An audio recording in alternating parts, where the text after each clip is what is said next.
Magandang gabi, Philippine Air Force. Alamin natin ang magiging lagay at taya ng panahon ngayong gabi at para sa mga susunod na mga araw. Sa kasalukuyan ng ating binabatayan na si Tropical Depression Kaloy ay huling namataan kaninang alas 4 ng hapon sa layong 470 km silangan ng Giwan, Eastern Samar. Ito ay may lakas ng hangin na 45 km per hour mula sa gitna at pagbugso na 55 km per hour. Ito ay kumikilos northward at 10 km per hour. Sa ngayon, yung trough nito ang nakaka-apekto dito sa may bahagi ng Eastern Samar, ganoon rin sa Dinagat Islands at Surigao del Norte.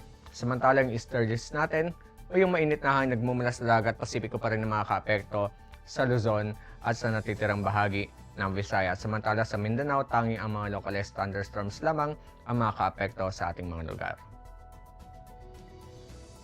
Para sa forecast track at intensity outlook nitong si Tropical Depression Kaloy, ito ay patuloy nakikilos generally west-northwestward dito sa ating karagatan, malayo pa rin sa ating landmass. Ito ay inaasahan magda-downgrade into low pressure area ngayong gabi o bukas ng madaling araw.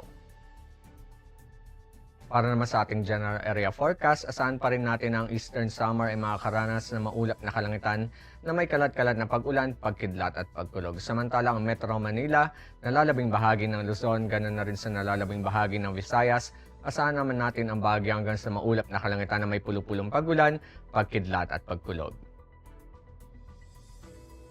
Para naman sa Mindanao, asahan natin na ang Dinagat Islands sa Surigao del Norte ay makakaranas ng maulap na kalangitan na may kalat-kalat na pag-ulan, pagkidlat at pagkulog. At ang nalalabing bahagi naman ng Mindanao, inaasahan naman ang bahagi hanggang sa maulap na kalangitan na may pulupulong pag-ulan, pagkidlat at pagkulog. Dulot yan ng ating mga localized thunderstorms.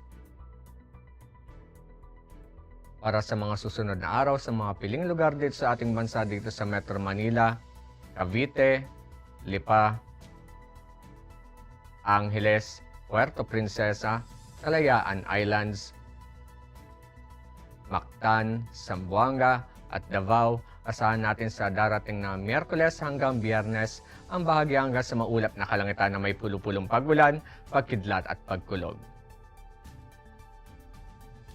Para naman sa ating heat index forecast, para bukas inaasahan natin ang 41 degrees Celsius, under ito ng effects-based classification na extreme caution. Ang haring araw ay lulubog mamayang 18:15 at ito naman ay sisikat bukas ng 05:29. Para naman sa ating moon illumination, 34% decreasing. At para manatiling updated sa lagay at taya ng panahon, i-follow lamang ang Air Force Weather Center sa aming mga official social media accounts. Yan lamang pong latest update mula sa ating lagay ng panahon. Sa ngalan ng aming commanding officer na si Colonel Alvin Jan Cuador, PAF GSC, ako po si Staff Sergeant General T. Salcipuedes, Philippine Air Force, Weather Broadcaster ng Air Force Weather Center. Muli magandang gabi, Philippine Air Force.